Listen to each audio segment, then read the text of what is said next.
habis di akupuntur ke dokter Freddy. Itu rasanya pertama sih sakit ya pinggangnya. Pas ditusuk itu ada perubahannya itu langsung gitu. Enak, pinggangnya langsung enak. Saya menjalankan terapi bersama dokter Freddy sebanyak 5 kali. Dan pada minggu pertama saya mengalami penurunan berat badan yang signifikan, yaitu 1 kilo pertama di minggu pertama. Lalu setelah saya menjalani terapi sebanyak 5 kali, berat badan saya yang awal mulanya 59 kilo, sekarang menjadi 52 kilo. Dan bonusnya adalah sel telur saya sudah semakin membesar. Terima kasih.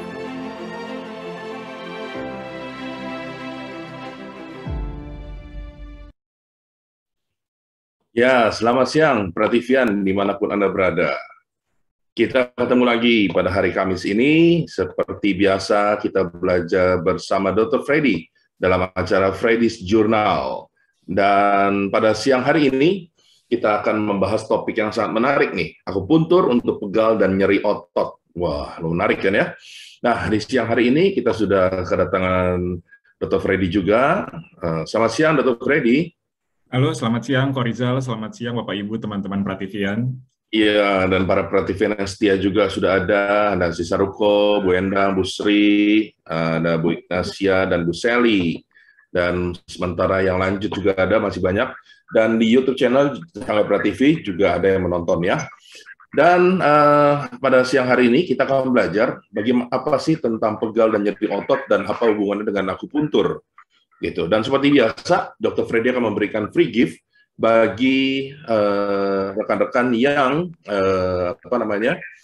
nanti bertanya kepada Dr. Freddy dan yang beruntung akan mendapatkan free gift 1 kali akupuntur gratis. Halo Bapak Sulaiman. Halo Bapak Rizal. Ada teman lama yang ada nih, luar biasa nih. Ya, oke, baik. Kita akan berbincang langsung ya dengan Dr. Freddy ya. Nah, Dr. Freddy, sebelum ini saya mau tanya dulu nih, kenapa sih pegal dan nyeri otot ini perlu dibahas pada siang hari ini? Bagus, pertanyaan yang bagus nih, Ko Rizal. Sebelum saya jawab, saya balik nanya dulu nih ke Ko Rizal nih. Ko Rizal pegal sama nyeri otot ngapain biasanya? Pegel atau nyeri otot? Ntar dulu, saya kalau ngomong koyo nanti dipikir orang tua lagi.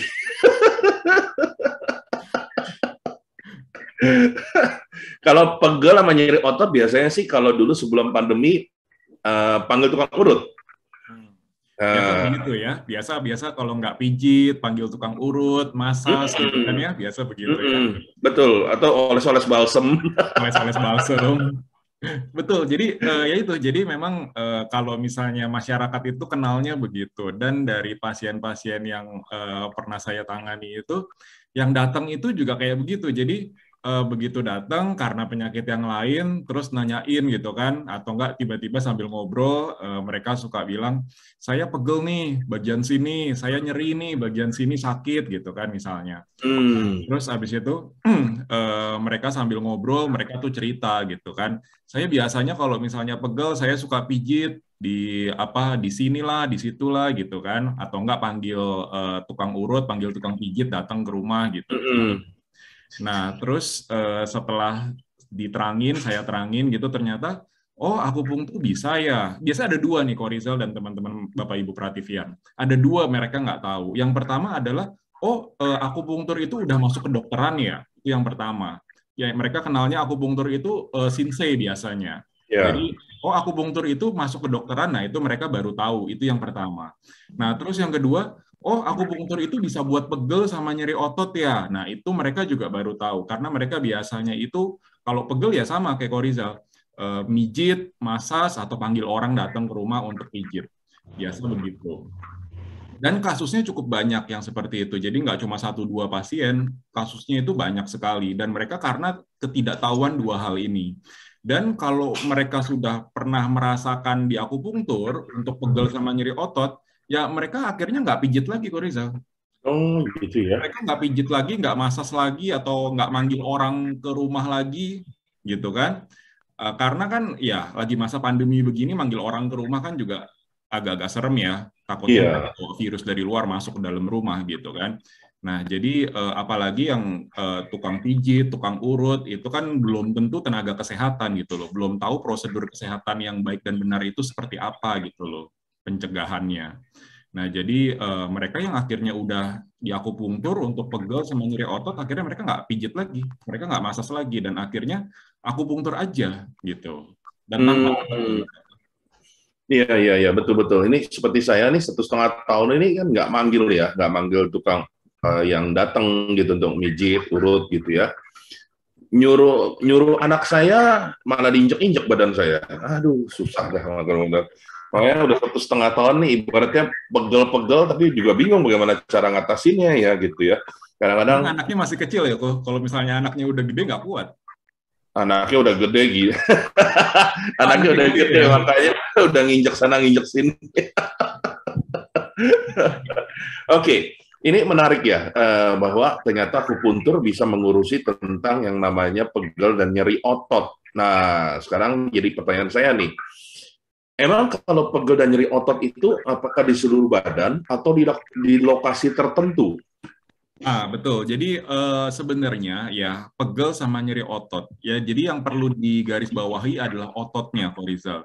Jadi seluruh Hmm. badan kita itu kan punya otot gitu ya. Hmm. Dari kepala, di muka gitu kan, itu punya otot. Bahkan kadang-kadang ada orang yang bisa gerakin telinga nih. Nggak tahu Ko Rizal bisa nggak gerakin telinga gitu kan. Nah itu pun juga bisa, itu berarti juga punya ototnya gitu. Makanya telinganya bisa gerak gitu, daun telinganya. Nah, jadi mulai dari ujung kepala sampai ujung kaki kita, sampai jari-jari kaki kita, itu semuanya kan punya otot. Ya. Nah, jadi semua yang ada ototnya itu semua bisa terkena pegel sama nyeri otot ini, Ko Rizal. Nah, cuma memang ada bagian-bagian tertentu yang lebih sering karena lebih rentan. Begitu. Nah, tapi kalau dikatakan bisa, ya semuanya bisa. Dari ujung kepala sampai ujung kaki semuanya bisa. Hmm. Gitu. Menarik kali ya kalau pegelnya dari ujung rambut sampai ujung kaki, di akupuntur isinya jarum semua. Biasa nggak begitu. Biasa beberapa bagian aja yang sering pegel, nah di situ. Nggak semua bagian itu sering pegel, enggak. Oke, nah sekarang kalau kita bicara pegel nih ya, itu Ya. sebenarnya penyebabnya apa ya dok? Sampai sehingga orang tuh sampai nyeri gitu dan pegel.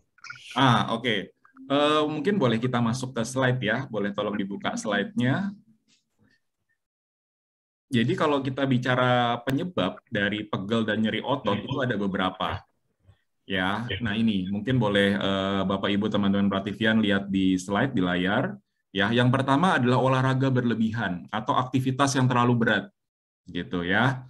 Jadi nggak cuma olahraga, mungkin ada pekerjaan atau aktivitas yang sehari-hari nggak begitu, tapi tiba-tiba terlalu berat. Nah, itu biasanya akan muncul tuh pegel dan nyeri otot. Kalau sudah biasa ya enggak, gitu kan. Atau misalnya ada tukang gitu misalnya, sehari-hari memang bawaannya beban-beban berat gitu sehari-hari. Ya mereka nggak akan ngerasa pegel lagi, nggak akan merasa berat lagi, karena itu pekerjaan mereka sehari-hari. Nah, tapi kalau misalnya apa ya, misalnya kita kerja kantor depan depan komputer gitu ya, depan laptop gitu. Nah, terus kita tiba-tiba disuruh bawa yang beban berat gitu. Nah, itu biasanya akan muncul pegel atau nyeri otot ini. Ya, jadi keterangannya olahraga itu memang diperlukan ya, dilakukan secara rutin, diperlukan untuk menjaga kebugaran tubuh, namun jika dilakukan secara berlebihan dapat menyebabkan pegel dan nyeri otot. Hal ini karena adanya timbunan asam laktat pada sel-sel otot yang menyebabkan pegel dan nyeri otot. Jadi ini disimpan dulu aja ya, asam laktat, kata kuncinya itu atau keywords-nya adalah asam laktat ya, nanti di belakang akan kita bahas. Ya, asam laktat pada sel-sel otot. Nah, itu yang pertama. Yang kedua, posisi tubuh yang salah saat beraktivitas fisik ya. Jadi mungkin nggak terlalu berat, mungkin sehari-hari. Nah, tapi posisi badannya itu nggak benar, posisinya salah. Misalnya kayak gambar nih, karikatur nih, dia ngangkat beban begitu ya. Mungkin kardusnya nggak terlalu berat, cuma mungkin ada posisi tubuh yang nggak benar, yang salah. Ya, mengangkat atau memindahkan barang dengan posisi tubuh yang salah menyebabkan pegel dan nyeri otot pada bagian punggung. Gitu ya. Nah, pada saat mengangkat beban yang terlalu berat, otot di punggung akan berkontraksi atau menegang, sehingga menjadi pegal dan nyeri otot. Kalau kita bicara di punggung, terutama itu, punggung kita kan ada tulang punggung ya, di tengah ya. Nah, di sebelah kanan dan di sebelah kirinya tulang punggung, itu ada otot tuh dua. Ya, satu di sebelah kanan, satu di sebelah kiri daripada tulang punggung. Ya, kalau misalnya nama kedokterannya, nama medisnya itu namanya otot paravertebra namanya, musculus paravertebra. Jadi adanya di sebelah kanan dan di sebelah kiri daripada tulang-tulang punggung, ruas-ruas tulang punggung. Nah, biasanya di situ yang akan kena tuh, pegel maupun nyeri otot. Nah, terus boleh lanjut ke slide berikutnya. Ini 1, 2, dan yang Tapi ketiga. tadi sedikit ralat dok. Ya. Tadi kan dikatakan orang kantoran biasanya kelamaan duduk, dikasih beban, langsung merasa berat gitu ya. Iya. Padahal zaman sekarang orang kantoran nggak dikasih bebannya udah berat loh dok. Oh, gitu. Nggak dikasih beban aja udah berat ya. Nah itu. Jadi nah ini yang tadi yang Ko Rizal bilang orang kantoran itu ya ini. Jadi yang nomor 3 nih, berdiri atau duduk terlalu lama ya, sesuai dengan karikatur gambar yang di sebelah kanan itu. Jadi nggak cuma berdiri terlalu lama, tapi juga duduk yang terlalu lama. Ya, terutama kalau misalnya duduknya itu posisinya nggak benar, tempat duduknya atau bangkunya itu tidak ergonomis, istilahnya kan ergonomis gitu ya, tidak ergonomis. Nah itu resiko akan terjadinya ini, pegal dan nyeri otot. Ya, saat berdiri lama, beban tubuh terpusat pada sendi-sendi tungkai, terutama lutut, menyebabkan lutut terasa pegal dan nyeri otot. Ya, nggak cuma di lutut, tapi juga kadang suka ada di betis dan di paha. Biasanya itu. Ya. Nah, terus kalau yang duduk lama yang di depan komputer, itu pergerakan badannya kan statis, jadi dia diem aja begitu kan. Yang geraknya paling cuma bola matanya gerak, terus jari-jarinya gerak. Gitu. Sisanya kan diem dia. Badannya diem, punggungnya diem, lehernya diem, kakinya diem gitu kan. Nah, jadi pergerakan yang diem aja nih, yang statis ini yang membuat pegal dan nyeri otot. Ya, kenapa begitu nanti akan dibahas di belakang, di kemudian. Ya, terus jika posisi duduk salah, maka sendi pada tulang belakang, balik lagi ke yang tadi ya nomor 2 ya, sendi pada tulang belakang akan tertekuk, menyebabkan tertekannya tulang belakang. Itu yang ketiga. Yang keempat, cedera. Ya, cedera pada saat olahraga atau misalnya jatuh atau ya pokoknya cedera lah, bisa menjadi penyebab munculnya resiko pegal dan nyeri otot di area tubuh yang mengalami benturan. Resiko cedera saat berolahraga akan semakin besar jika tidak ada peregangan atau pemanasan terlebih dahulu. Kenapa begitu? Karena pada saat orang cedera, otot-otot yang ada di sekitarnya itu akan berkontraksi, akan menegang. Kenapa? Supaya dia melindungi bagian yang cedera itu. Gitu ya. Nah, jadinya otot-otot yang berkontraksi itulah yang lama-lama akan membuat rasa pegel dan nyeri otot itu. Itu alasannya kenapa cedera juga termasuk penyebab. Slide yang berikutnya. Nah, ada 6. Ya. Kenapa? Cukup banyak ya penyebabnya ya. Cukup banyak. Sebenarnya ini kita membahas pada topik siang hari ini tuh nyeri otot dan pegel itu yang nggak termasuk karena penyakit ya. Kalau nanti ditambahin penyakit itu ada lagi Ko Rizal yang banyak lagi yang lainnya. Gitu. Tapi ini yang bukan karena penyakit gitu. Misalnya kayak apa ya? Misalnya kayak kolesterol tinggi atau enggak darah tinggi, hipertensi gitu ya. Nah, itu biasanya tuh suka tuh di daerah belakang kepala, leher sampai ke pundak itu biasanya kenceng tuh, pegel gitu kan, bahkan sampai sakit. Nah, itu kita nggak bicara soal itu, kita nggak bicara soal penyakit. Gitu ya. Jadi kita murni karena ototnya gitu, bukan karena penyebab yang lain, penyebab penyakit yang lain. Nah, yang kelima itu karena kurang olahraga. Kayak tadi ya, karena kelebihan olahraga itu jelek, karena kurang olahraga pun itu juga jelek. Nah, kenapa kurang olahraga itu jelek? Karena tadi olahraga yang teratur itu bikin otot itu jadi lebih lentur, persendian menjadi lebih rileks, dan aliran darah juga jadi lebih lancar. Ya. Dan kalau olahraga yang teratur itu juga buat orang yang RA, ya mungkin teman-teman pernah dengar RA, rheumatoid arthritis, ya itu autoimun, penyakit autoimun, itu menjadi lebih ringan gejalanya. Ya. Autoimun kan nggak bisa sembuh total ya, jadi hilang total itu nggak bisa kalau autoimun. Tapi gejalanya itu jadi lebih ringan dan jadi lebih jarang kambuh, gitu. Nah, terus olahraga itu juga meningkatkan kadar endorfin di dalam tubuh yang memberikan rasa senang dan tenang. Ya, itu yang kelima karena kurang olahraga. Yang keenam, yang tadi kan kita soal fisik semua nih. Yang keenam itu karena masalah psikologis, masalah emosi, ya. Karena stres, karena cemas, karena khawatir, karena takut. Nah, itu dia mengeluarkan hormon yang namanya adrenalin. Nah, jadi kalau adrenalin itu sudah keluar, ya, atau bahasa lainnya adalah epinefrin, itu sama ya. Adrenalin dan epinefrin itu sama. Satu American, satunya British. Adrenalin itu American, kalau yang British pakainya epinefrin, tapi ya zatnya ya itu juga gitu, sama aja gitu. Ya, jadi kalau adrenalin atau epinefrin ini keluar, itu ototnya akan berkontraksi, ya, ototnya akan berkontraksi. Semua otot di badan kita akan berkontraksi. Jadi muncullah dia, ada sakit kepala, ada nyeri otot, ada kaku otot, tegang, terus habis itu jadi susah tidur, alert terus gitu kan, waspada terus gitu. Nah, itu ciri-ciri dari hormon adrenalin atau epinefrin. Ya, jadi kalau stres itu biasa menyebabkan rasa sakit otot yang lebih kuat daripada yang biasanya.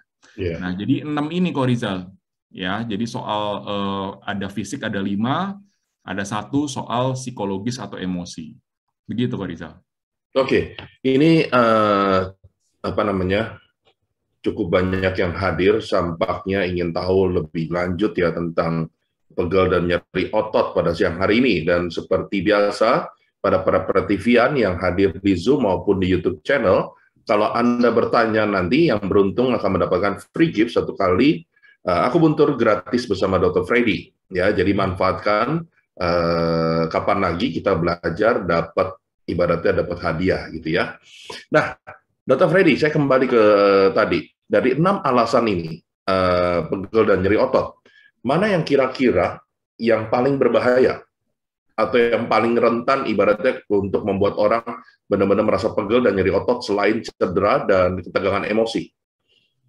Sebenarnya yang paling rentan itu adalah 2 kok Rizal.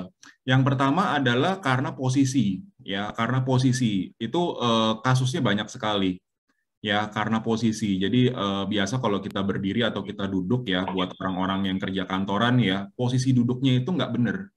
Ya, banyak yang posisi duduknya itu nggak benar, banyak yang bungkuk atau bahkan terlalu tegak gitu. Jadi begitu Dokter Freddy bilang duduk, semua lagi membersihkan, lagi membentukkan duduknya sekarang.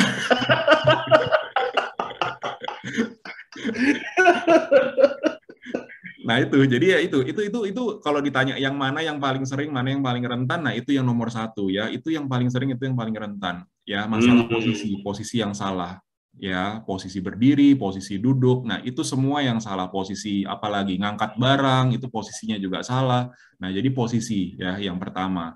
Yang kedua adalah kurangnya olahraga atau peregangan, stretching. Ya, biasanya kalau misalnya kita di kota-kota besar itu kerja dari matahari sebelum kelihatan sampai matahari udah nggak ada lagi gitu kan, kita nggak punya matahari gitu.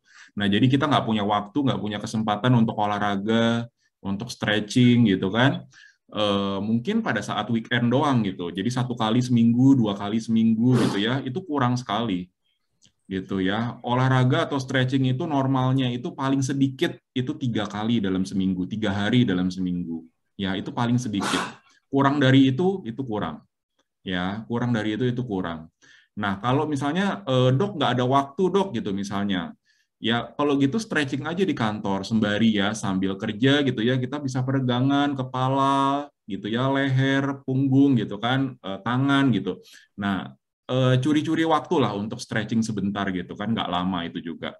Nah, jadi karena posisi yang pertama, yang kedua karena kurangnya peregangan, kurangnya olahraga. Oke, kalau bilang olahraga, apakah seperti orang jalan pagi atau lari itu udah cukup untuk menghindari yang namanya pegel dan nyeri otot? Nah, kalau nanyanya olahraganya, jenisnya adalah tipe-tipe olahraga yang sifatnya aerobik. Jadi olahraga itu kan atau exercise itu kan dibagi menjadi 2 tipe ya, yang aerobik dan yang anaerobik gitu ya. Yang aerobik itu dia sifatnya kardio gitu. Mungkin kalau Rizal tahu kardio gitu kan.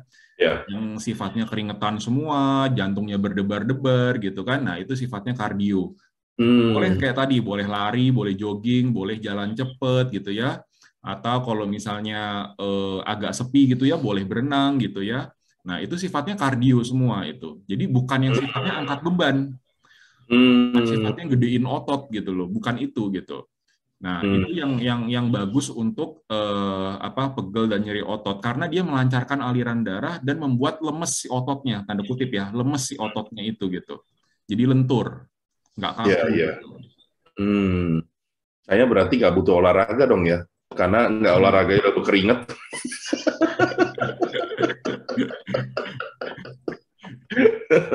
Beda kok Rizal, keringat karena olahraga sama keringat karena duduk aja beda. Beda ya. Iya, ya, oke. Oke.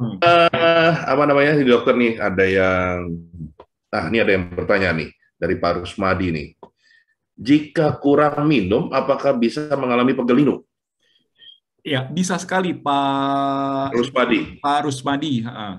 Bisa Pak Rusmadi. Jadi karena kurang minum itu bisa bikin pegel linu. Kenapa? Karena hubungannya sama asam laktat tadi dan aliran darah yang nggak lancar. Itu satu paket itu. Ya, jadi kalau kurang minum, kita kekurangan cairan, apalagi sampai dehidrasi, otot kita menjadi lebih gampang pegel, lebih gampang nyeri karena asam laktatnya itu nggak bisa larut, nggak bisa ikut larut. Jadi asam laktatnya itu diem aja di dalam otot. Gitu. Nah, itu yang menyebabkan rasa pegel dan kalau misalnya berlanjut terus bisa bikin nyeri ototnya. Gitu. Itu kalau kurang minum bisa pegel ya. Kalau kurang uang, itu lebih repot lagi.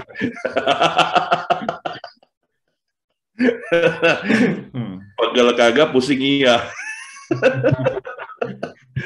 Oke, terima kasih Pak Rusmadi. Nanti boleh tanya lagi. Nah, dok, tadi kalau dibilang bahwa posisi duduk ya kan atau posisi tubuh, ya itu sebenarnya posisi tubuh yang salah itu seperti apa? Yang benar itu seperti apa sih? Supaya tidak mengalami nyeri dan pegel otot nih. Oke, saya punya gambarnya nih. Mungkin boleh sambil tolong dibuka slide-nya. Mudah-mudahan setelah lihat gambar ini, para Prativian bertobat lah ya. Nah, jadi ini ya. Jadi kita lihat dulu posisi saat kita berdiri dan berjalan. Ya. Yang atas itu ya. Posisi berdiri dan berjalan kita lihat ada garis warna hijau ya. Jadi yang jelas punggungnya itu harus tegak gitu ya. Mulai dari kaki, panggul, pundak, leher, kepala itu semuanya harus berada dalam satu garis lurus, Korizal dan teman-teman Prativian.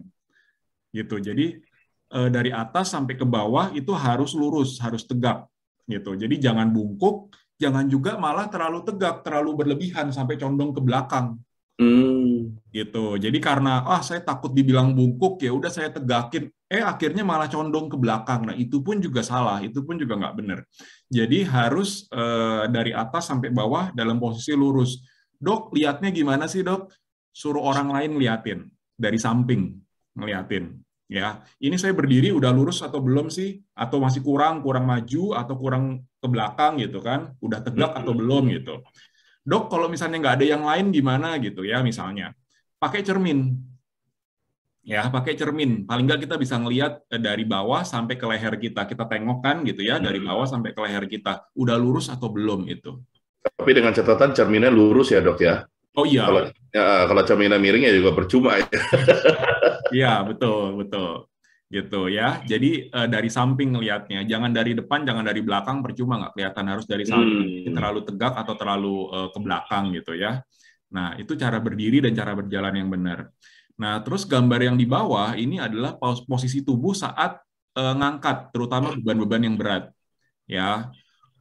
Dulu waktu saya belum masih SMA atau SMP gitulah ya, mungkin kalau misalnya ada kegiatan di sekolahan gitu ya, saya belum belajar begini. Jadi kalau saya ngangkat barang itu posisinya seperti yang paling kanan itu. Jadi punggungnya itu yang ditekuk itu, ya punggungnya yang ditekuk. Nah tapi sejak saya belajar, saya nggak pernah lagi ngelakuin yang sebelah kanan ini. Ya jadi yang saya lakukan itu adalah yang ditekuk itu bukan punggungnya, tapi lututnya.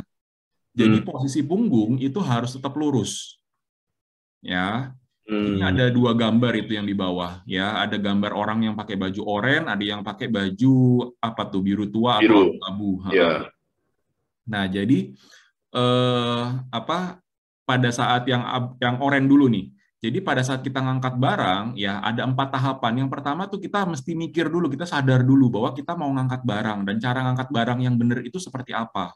Jadi jangan langsung tanpa mikir. Biasa kalau misalnya spontan tanpa mikir, jatuhnya itu seperti yang kanan. Akhirnya punggungnya yang ditekuk itu, yang nunduk itu. Jangan seperti itu. Ya, pada saat kita aware, pada saat kita sadar, akhirnya lutut kita yang ditekuk. Lutut ditekuk, habis itu baru kita berdiri. Jadi bebannya itu ada di lutut, ada di kaki, bukan di punggung. Gitu, ya. Dok, kalau gitu nanti lututnya sakit dong. Nah, ini beda persoalan. Kalau misalnya kita pada saat sehat-sehat semuanya, lutut kita itu lebih bisa menahan beban daripada punggung kita.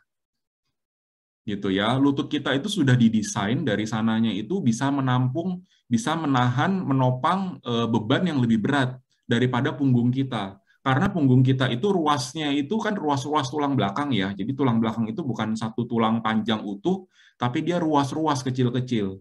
Dan tulang punggung kita itu sifatnya itu kecil-kecil, tipis-tipis, dan di dalam ruas tulang punggung itu banyak sekali saraf-saraf gitu loh. Banyak sekali saraf-saraf. Makanya jangan heran kalau misalnya yang sakit punggung itu akhirnya muncul saraf kejepit, kesemutan.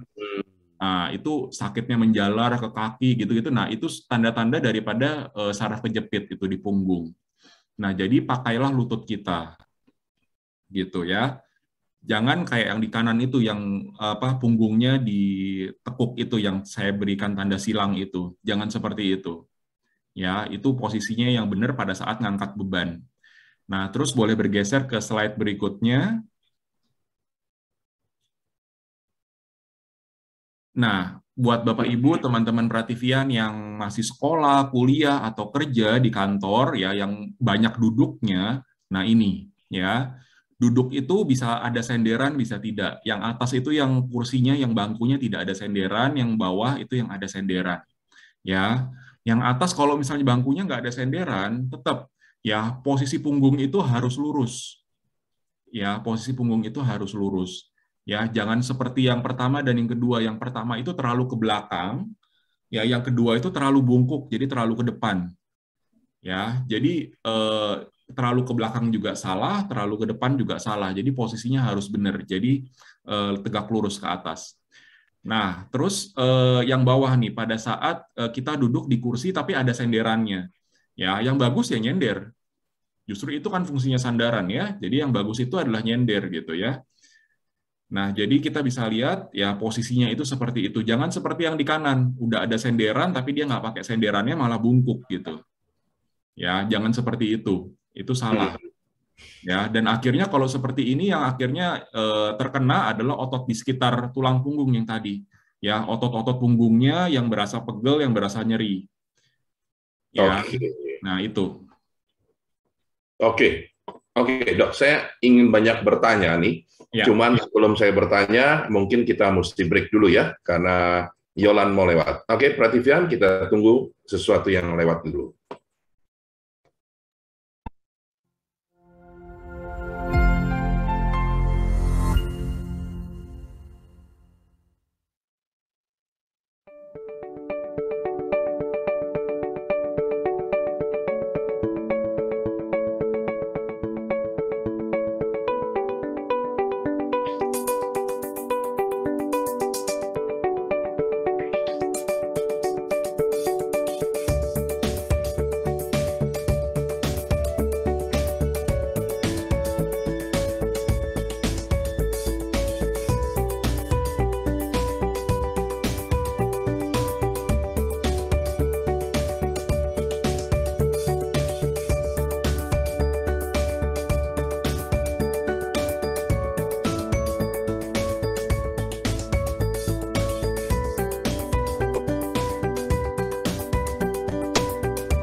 Ya, perhatian kita kembali lagi dalam acara Freddy's Journal siang hari ini bersama Dr. Freddy dan membahas tentang akupuntur untuk pegel dan nyeri otot.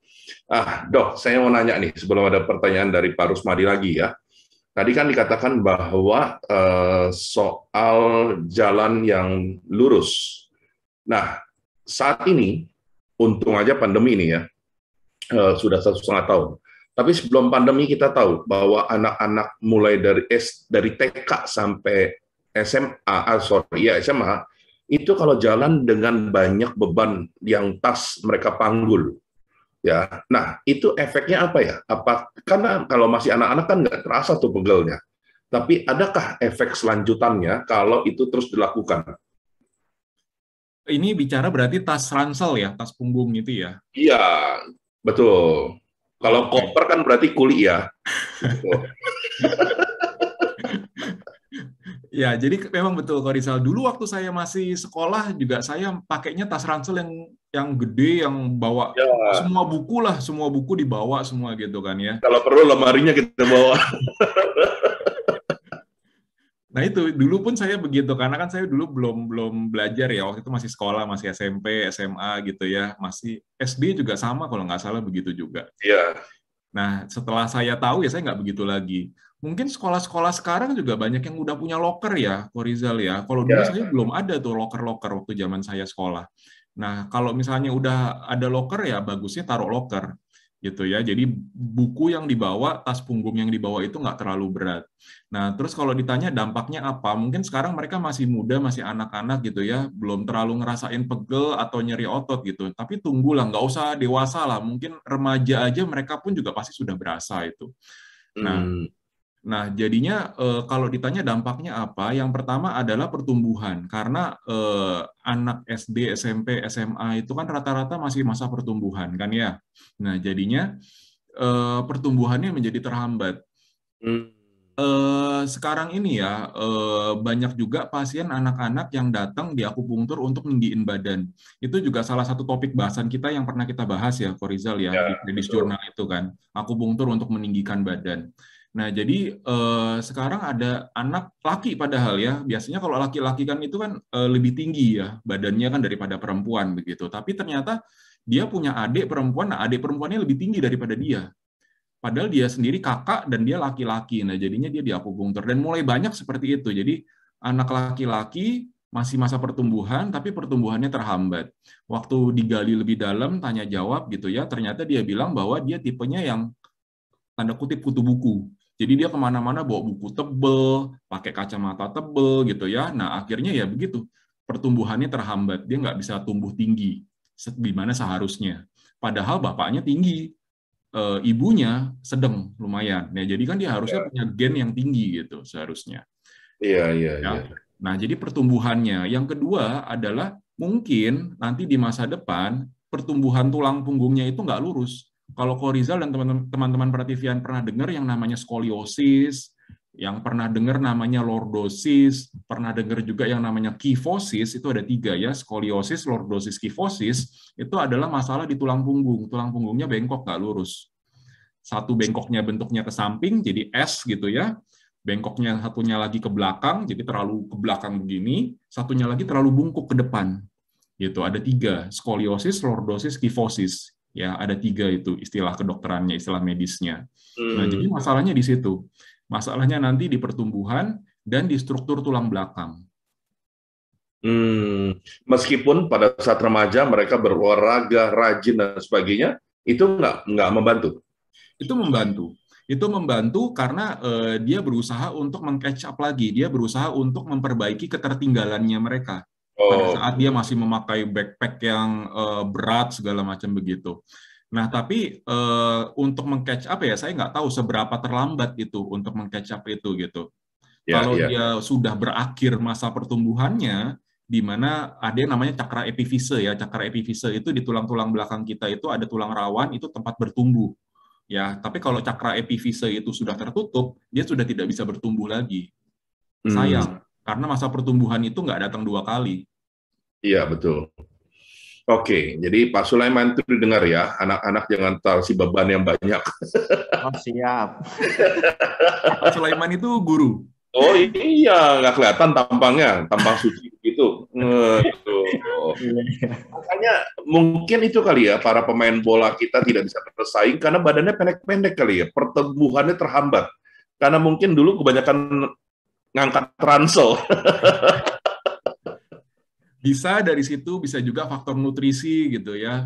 Jadi jadi jangan sekarang udah nggak zamannya lagi bilang bahwa orang Asia pendek-pendek itu enggak. Kalau misalnya kita pergi misalnya ke mana? Ke Jepang, ke Korea. Nah, mungkin si Saruko nanti boleh cerita. Orang Jepang sekarang itu nggak pendek-pendek lagi kok. Orang Jepang Iya. sekarang banyak yang udah tinggi-tinggi. Orang Korea, orang China gitu ya. Nah, itu banyak yang udah tinggi-tinggi. Jadi faktor nutrisi berperan, faktor lingkungan juga berperan gitu. Jadi nggak cuma sekedar faktor genetik lagi yang jadi yang disalah-salahin gitu. Oh, jadi memang udah ada perubahan ya, gitu. Betul. Oke, Dok, tadi kita bicara tentang tulang belakang yang ada sis-sisnya gitu ya. Saya sih belum pernah dengar yang itu, tapi kalau sosis saya pernah dengar. Sosis gitu. ya. Ya, sosis. Nah, ini dari Pak Rusmadi ya. Ya benar, Rusmadi bertanya nih, untuk memperbaiki tulang belakang yang bengkok, yang sederhana itu bagaimana, Dok? Apakah betul tulang belakang yang bengkok itu bisa diperbaikin? Ketok magic mungkin atau gimana? Ya, jadi tulang belakang yang bengkok itu bisa diperbaikin, Pak Rusmadi. Jadi betul bisa diperbaiki. Caranya mulai dari yang sederhana sampai yang kompleks tergantung dari masalahnya. Dia seberapa bengkok, gitu ya. Cara yang paling sederhana adalah perbaikin postur badan, postur tubuh. Itu yang paling sederhana. Ya, mungkin yang tadinya banyak bungkuk-bungkuk, jangan bungkuk. Ya, gitu ya. Yang tadinya misalnya kalau tadi ya, kalau duduk itu bungkuk, nggak senderan gitu kan, ya kita nyenderan gitu ya, jadi lebih tegak gitu. Nah, itu cara yang paling sederhananya. Nah, tapi kalau masalahnya sudah lebih berat, cara itu sendiri nggak mempan. Ya, mesti dikombinasi dengan cara yang lain, cara tambahan yang lain. Misalnya yang pertama adalah ada yang namanya supporter punggung. Ya, mungkin Pak Rusmadi juga pernah dengar supporter punggung gitu ya. Nah, itu bisa kita pakai kayak korset gitu loh. Kayak korset ada strapnya itu track gitu kan. Nah, jadi kita posisinya tuh dibuat supaya tegak gitu. Gitu ya, dan itu dipakai itu sehari-hari. Ya kalau mandi, kalau tidur ya dilepas. Tapi kalau misalnya aktivitas sehari-hari gitu ya, dari pagi sampai sore gitu ya kita pakai itu gitu. Kecuali olahraga ya. Olahraga pun pakai kok, Rizal. Oh, olahraga pun pakai. Oh, ya, oke. Kecuali kalau olahraganya berenang ya kan itu di air. Tapi kalau olahraganya biasa itu pun pakai gitu. Misalnya jogging, misalnya jalan gitu ya, misalnya naik sepeda gitu ya, itu tetap dipakai gitu. Nah, itu cara yang kedua. Caranya yang ketiga nanti di akupunktur itu. Nanti di akupunktur supaya otot-otot di para vertebranya itu jadi dilemesin. Nah, begitu otot-ototnya dilemesin, tulang punggung itu dia akan menyesuaikan lagi. Yang tadinya bengkok, dia akan lurusin sendiri. Gitu. Jadi kombinasi dengan cara-cara yang lain, itu tergantung masalahnya. Kalau masalahnya masih ringan, ya cukup dengan postur aja selesai. Tapi kalau masalahnya lebih berat, itu perlu dikombinasi dengan yang lain. Nggak bisa hanya tunggal postur aja. Gitu, Pak Rusmadi. Oke, ya. Mudah-mudahan dapat menjawab, tapi ini kan kita belum masuk akupuntur yang nanti Pak Rusmadi akan lebih mendengar. Ini ada pertanyaan dari jauh ini, ya kan, dari Sis Haruko nih. Benar tidak ada mitos yang mengatakan bahwa posisi badan yang tidak bagus bisa merusak fungsi organ tubuh bagian dalam? Ya, Sis Haruko, organ tubuh bagian dalam yang dimaksud itu apa nih? Karena kalau misalnya posisi yang tidak bagus, tidak benar gitu ya, yang dirusak itu pertama-tama yang terutama itu adalah masalah di otot dan otot, tulang dan persendian. Otot, tulang dan persendian itu yang terutama gitu ya, otot, tulang dan persendian. Kalau organ dalam misalnya apa? Misalnya usus, misalnya jantung, misalnya lambung atau liver atau ginjal enggak. Posisi tubuh nggak berpengaruh terhadap itu gitu. Nah, tapi terhadap otot, terhadap tulang, terhadap persendian. Nah, kalau tulangnya itu tulang belakang, di mana di dalamnya itu ada serabut-serabut saraf, ya. Nah, itu juga terpengaruh. Karena serabut saraf di tulang belakang itu, ya sumsum tulang belakang lah. Biasa orang awam bilangnya sumsum tulang belakang. Itu isinya adalah serabut saraf, gitu. Jadi kalau misalnya tulang belakangnya terpengaruh karena posisinya yang tidak benar atau tulangnya bengkok atau segala macam, kalau dia lebih berat, dia akan sampai pada si saraf yang ada di sumsum tulang belakang itu. Gitu. Jadi tulang belakang kita itu punya terowongan. Terowongan itu dalamnya adalah kabel-kabel saraf. Ya. Gitu. Oke, gimana sih Saruko? Oke, mantap. Ya, Dok, ada satu yang menarik tadi. Waktu gambar duduk tanpa bangku yang ada sandaran. Ya. Itu kan kalau biasanya kan kalau di bank-bank lagi nunggu tuh kan bangkunya seperti itu ya. Ya, tapi duduk tegak seperti ini kan dalam hitungan menit kadang-kadang lelah juga punggungnya.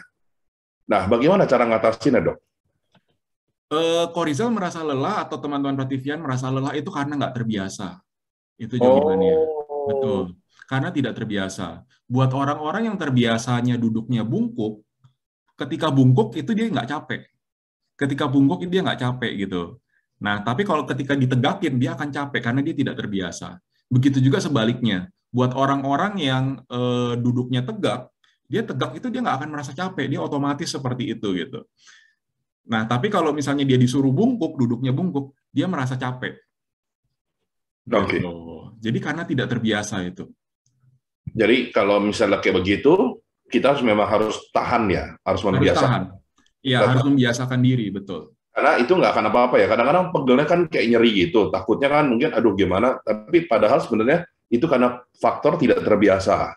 Nah, karena faktor tidak terbiasa dan kalau misalnya itu sudah muncul, oh kok kalau misalnya ditegakin kok pegel ya lama-lama atau nyeri ya lama-lama. Di situ saatnya kita stretching, Ko Rizal. Kita bangun dulu, berdiri dulu, kita gerakin badan kita duduk lagi dengan posisi yang tegak lagi. Gitu. Ya. Caranya begitu. Jadi besok-besok kalau di bank banyak yang stretching, ini pasti gara-gara nonton Freddy's Journal ini. Oke. Dok, sebenarnya apa sih yang terjadi di dalam otot sehingga seseorang itu bisa merasa pegel atau nyeri? Oke, baik. Kita masuk berarti lebih mendalam lagi ya. Kalau tadi kan kita lihat secara garis besar ya, penampakan besarnya. Nah, kita lihat secara mikroskopisnya, secara dalamnya.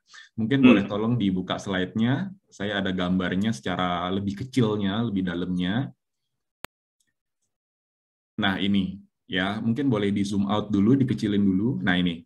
Ya. Jadi, nah ini, mumpung tadi di sini kan ada Pak Guru juga ya. Nah, dulu kalau misalnya pas kita sekolah, kita belajar kan ada yang namanya metabolisme ya. Metabolisme itu ada yang aerob, ada yang anaerob. Ada yang namanya kalau misalnya Bapak Ibu teman-teman Prativian atau Ko Rizal mungkin masih ingat, ada yang namanya glikolisis, ya, ada yang namanya siklus Krebs gitu ya. Nah, itu di sini dipakai lagi gitu, ya. Jadi di sini ada yang namanya seperti tadi yang di awal saya bilang ada yang namanya asam laktat itu ya yang tadi saya bilang suruh disimpan dulu itu ya asam laktat atau bahasa Inggrisnya adalah lactic acid gitu ya. Nah jadi di sini ada lagi yang namanya siklus asam laktat atau lactic acid cycle ya lactic acid cycle atau siklus asam laktat atau nama lainnya adalah siklus Cori atau Cori cycle. Cori itu apa sih? Cori itu nama orang. Ini orang yang menemukannya namanya Cori ya. Jadi diberikan penghargaan, diapresiasi jadi disebut namanya siklus Cori atau namanya siklus asam laktat. Nah, jadi kita lihat ke gambarnya ya. Nah, jadi laktat itu ya pada saat kita aktivitas ya otot kita itu menghasilkan laktat. Jadi otot kita itu butuh glukosa, butuh makanan berupa glukosa. Ya, glukosa itu diambilnya dari darah. Ya, kita ke gambar yang sebelah kiri itu. Jadi yang paling atas itu ada tulisan glukos ya, glukos. Glukos itu glukosa. Ya. Nah, terjadi metabolisme di dalam otot itu. Ya, metabolismenya namanya glikolisis. Ya, glikolisis itu glukosa menghasilkan yang namanya pirufat. Ya, pirufat. Ya, dia juga menghasilkan 2 ATP. ATP itu energi. Ya, ATP itu energi. Adenosin trifosfat singkatannya, kepanjangannya. ATP. Ya, gampangnya itu energi lah. Dan menghasilkan 2 energi gitu gampangnya. Nah, jadi menghasilkan pirufat. Nah, setelah piruvat ini dia butuh oksigen ya, baru bisa masuk ke dalam siklus Krebs. Tapi kalau dia tidak ada oksigen, dia kekurangan oksigen, dia akhirnya masuk ke metabolisme yang anaerob, dia menghasilkan laktat.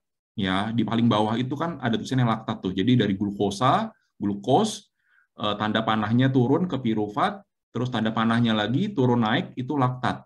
Jadi laktat itu bisa berubah menjadi piruvat bisa menjadi laktat lagi, itu naik turun itu. Ya, tergantung dia cukup oksigen apa enggak. Kalau cukup oksigen, dia bisa balik lagi ke piruvat. Kalau dia kurang oksigen, dia akhirnya jadi laktat lagi. Gitu ya. Nah, si laktat ini dia akan dibawa oleh sel darah merah, RBC, red blood cell, ya, sel darah merah. Ya. Nah, sel darah merah ini akan membawa si laktat dari otot badan kita dibawa nih ke liver dan ke kidney, ke ginjal dan ke hati, ya, ke liver, ke hati, ke hepar, ya. Nah, di ginjal dan di liver, di hepar itu akan dibalikin, diubah menjadi piruvat lagi, menjadi glukosa lagi, ya. Glukosanya akan disebarkan lagi lewat aliran darah, masuk lagi ke dalam otot. Jadi lingkarannya seperti itu, siklusnya muternya itu seperti itu. Gitu ya, glukosa, piruvat, laktat, lalu diubah laktat, piruvat, glukosa. Glukosanya dibalikin lagi ke darah, dimasukin lagi ke otot lagi. Nah, itu seperti itu siklusnya, siklus Cori itu atau siklus asam laktat. Nah, si siklus asam laktat ini normalnya itu selalu terjadi seperti ini. Ya, kalau misalnya ada oksigen, laktatnya dia akan berkurang. Tapi kalau misalnya dia tidak ada oksigen, laktatnya dia akan bertambah. Ya, nah di mana pada saat kita otot kita berkontraksi secara maksimal, secara terus-terusan, oksigennya itu nggak cukup. Ya, yang nyampe ke otot itu oksigennya nggak cukup. Nah, akhirnya yang muncul adalah laktat kebanyakan. Nah, laktat yang menumpuk di dalam otot kita, itulah yang membuat rasa pegel, itulah yang membuat rasa nyeri. Gitu. Awalnya pegel dulu, kalau laktatnya belum terlalu banyak, itu munculnya pegel dulu. Tapi kalau udah terlalu banyak, asam laktatnya di dalam otot itu terlalu banyak, ya akhirnya yang muncul lagi bukan nggak cuma pegel, tapi akhirnya muncul rasa nyeri. Gitu. Nah, jadi disinilah peran asam laktat, disinilah peran yang namanya siklus Cori atau siklus asam laktat.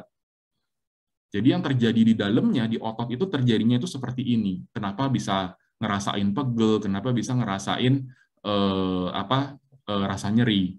Nah, terus mungkin ada pertanyaan, dok, kalau gitu kalau dipijit atau dimasas, kok bisa rasa pegelnya hilang gitu kan misalnya? Karena rasa pegel, karena waktu dipijit atau dimasas gitu kan, yang dipijit atau dimasas itu kan ototnya ya. Ototnya dipijit atau dimasas. Nah, pada saat dipijit atau dimasas, itu aliran darah itu dipaksa untuk mengalir lebih lancar. Ditekan, digeser, kan gitu ya kalau orang ngurut ya.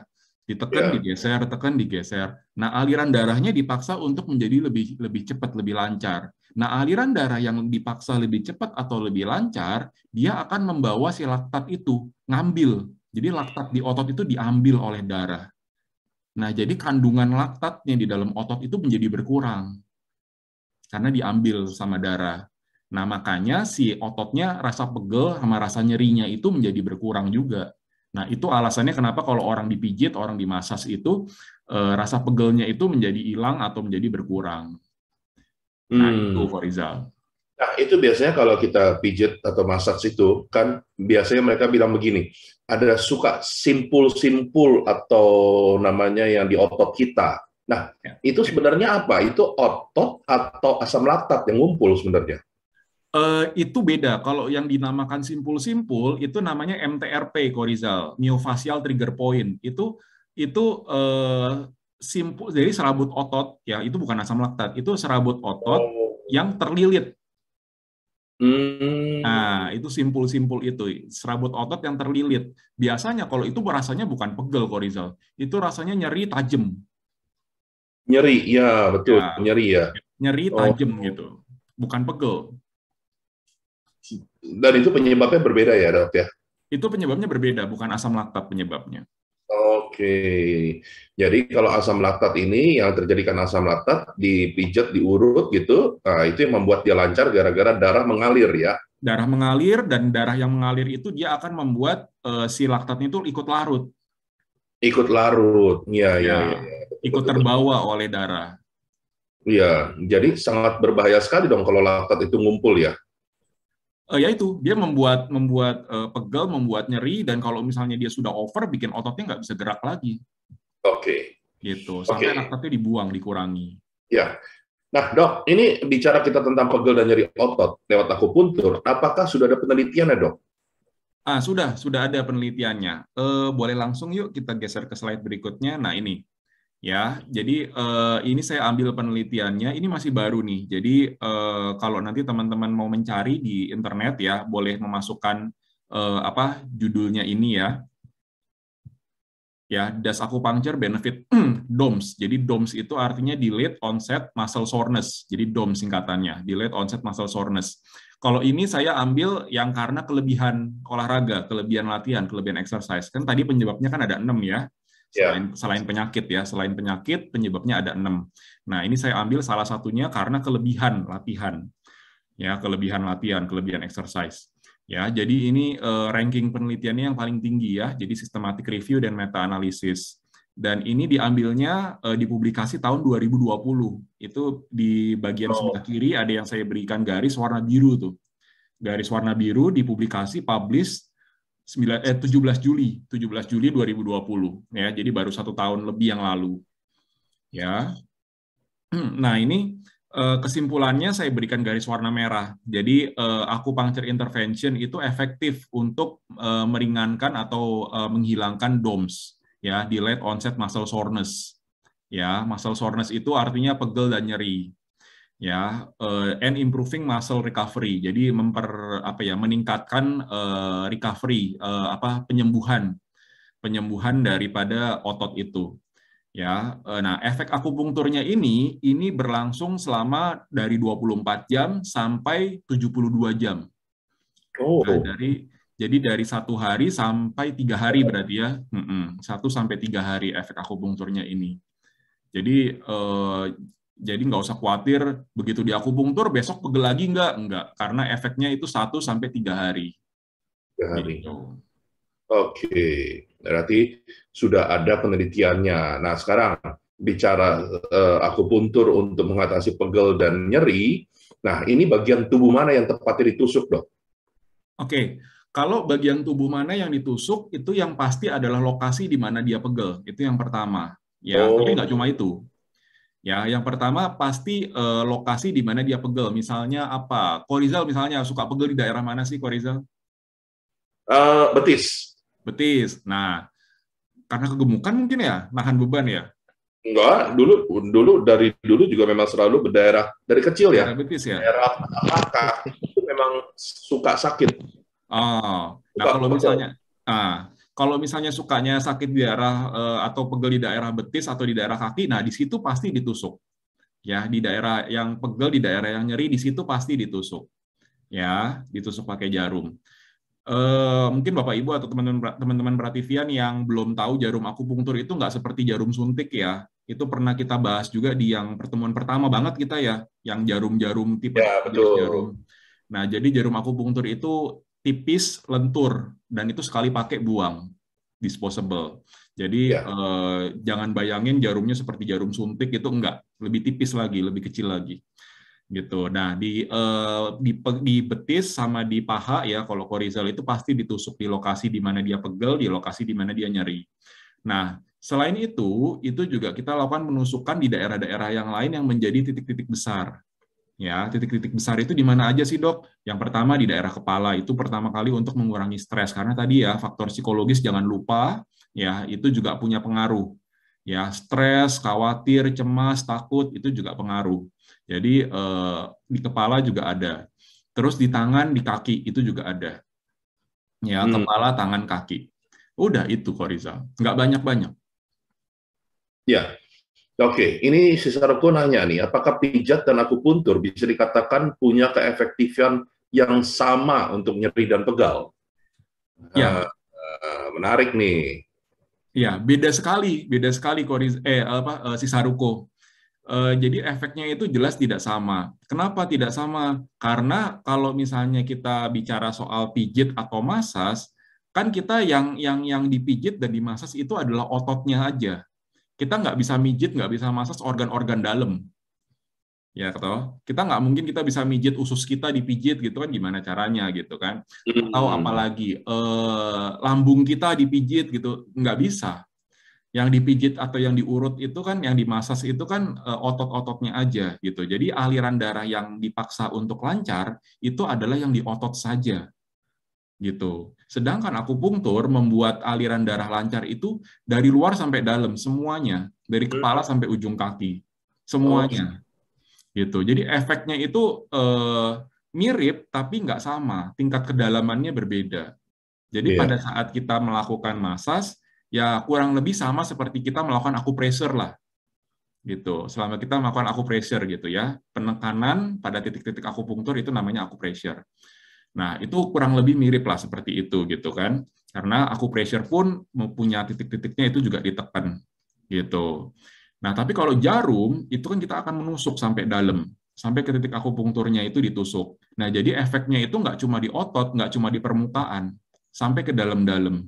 Jadi aliran darah yang lancar itu nggak cuma di permukaannya juga, nggak cuma di otot aja, tapi sampai ke dalamnya. Nah itu bedanya sih Saruko. Iya, jadi kalau memang pijat itu bagian luar yang hanya terkena ininya, efeknya, kalau akupuntur menyeluruh ya, kalau saya dengar dari penjelasan dokter ya. Betul gitu. Sekali. Oke, nah, kita tahu lebih mana yang lebih efektif ya. Iya, betul sekali. Ini ada pertanyaan dari Ibu Guru ini, Ignacia Francisca. Selamat siang, Dok. Apakah asam laktat itu akibat karena kita kebanyakan mengkonsumsi glukosa? Namun, kita tidak mengurangkan asam laktat tersebut sehingga menimbulkan nyeri otot atau pegel-pegel. Nah, bagaimana kita mengurangi kandungan asam laktat dalam tubuh sehingga nyeri otot dan pegel tidak kembali lagi atau timbul lagi dalam tubuh kita? Oke, Ibu Ignacia ya? Namanya panjang nih Dok, Ignacia Francisca Sari Indah. Oh ya, oke. Saya manggilnya apa nih? Ibu Ignacia aja kali ya, yang depannya ya. Jadi gini, Bu Ignacia. Jadi kelebihan makan glukosa itu tidak membuat asam laktatnya menjadi lebih banyak. Jadi nggak begitu. Kebanyakan glukosa akhirnya bikin asam laktatnya jadi semakin banyak. Nggak begitu. Karena glukosa yang semakin banyak, kalau dia oksigennya cukup, dia nggak akan berubah menjadi asam laktat. Asam laktat yang terbentuk itu pasti ada, nggak mungkin nol, tapi jumlahnya hanya sedikit. Kebanyakan dia akan berubah menjadi pirufat dan dia akan masuk ke dalam siklus Krebs, gitu ya, atau nama lainnya fosforilasi oksidatif gitu ya, nama panjangnya gitu, atau siklus Krebs lah gampangnya seperti itu, gitu. Nah, jadi kan asam sitrat nanti di situ. Nah, jadi kalau misalnya asam laktat dia terbentuk walaupun glukosanya tidak banyak, tidak semakin banyak, tapi asam laktatnya bisa semakin banyak kalau oksigennya kurang. Gitu. Jadi masalahnya di oksigennya. Kalau oksigennya dia cukup, oksigennya banyak, ya, dia yang jadi asam laktat dia akan sedikit. Walaupun glukosanya banyak. Gitu. Gitu. Karena dia akan masuk ke dalam siklus Krebs. Gitu. Hanya sedikit sekali, mungkin sekitar 5%-an atau 2%-an sekitar itulah yang menjadi asam laktat. Gitu. Selebihnya enggak. Gitu. Nah, terus kalau ditanya bagaimana caranya supaya asam laktat yang terbentuk itu tuh nggak banyak gitu. Gimana caranya untuk meningkatkan kadar oksigen di dalam otot itu gitu misalnya. Yeah. Nah, caranya adalah supaya aliran darahnya itu lebih lancar. Aliran darahnya lebih lancar, jadi darah yang mengalir juga lebih banyak. Cuma itu caranya. Nah, gimana caranya supaya kita aliran darahnya lebih lancar, darahnya lebih banyak yang mengalir di situ? Caranya yang pertama adalah kita melakukan aktivitas itu secara benar. Jadi jangan melakukan tiba-tiba aktivitas berat tanpa sebelumnya ada persiapan dulu gitu tiba-tiba. Nah, itu yang badannya belum terlatih. Darahnya itu belum cukup lancar, belum lancar. Nah, tapi ketika sudah terjadi asam laktatnya menumpuk banyak, nah asam laktat itu kan harus dibuang. Kalau nggak dia pegelnya nggak akan hilang, nyerinya nggak akan hilang. Selama asam laktatnya itu belum terbuang. Nah, itu dengan berbagai cara. Bisa istirahat, bisa tidur. Nanti di akhir saya berikan tipsnya deh. tips buat di rumah. Bisa diakupunktur, bisa juga dipijit, ya. Nah, semua punya kelebihannya masing-masing. Kayak tadi yang ditanyakan oleh siapa tadi, si Saruko ya, bedanya pijit sama akupunktur itu apa gitu. Nah, satu permukaan, satu lebih mendalam, lebih menyeluruh seperti itu. Begitu Ibu Ignacia. Iya, jadi kebanyakan glukosa itu harus diimbangi dengan banyaknya oksigen ya. Betul, betul. Nah, untuk menambah oksigen, apakah benar kalau minum air putih banyak itu menambah oksigen? Bukan. Minum air putih banyak bukan menambah oksigen, tapi minum air putih yang banyak itu supaya aliran darahnya itu nggak terhambat, nggak kental darahnya. Oh, I see. Darahnya itu nggak kental. Kalau kita darahnya kental, aliran darahnya kan pelan. Gitu. Karena di dalam darah kita itu komponennya itu nggak cuma air. Di dalam darah itu komponennya itu ada air, ada sel-sel ya. Selnya itu ada sel darah merah, sel darah putih, ada trombosit, keping-keping darah, ada antibodi di sana gitu kan. Nah, ada segala macam di sana. Ada nutrisi juga ada, glukosa ada lemaknya juga di sana, ada proteinnya juga di sana. Nah, jadi darah kita itu anggaplah seperti apa ya, seperti pipa, seperti tanda kutip selokan lah. Di dalamnya itu banyak campuran macam-macam, nggak cuma air doang gitu. Nah, jadi kalau airnya kurang, itu larutannya itu kan membuat darah jadi kental. Jadi jalannya itu pelan-pelan.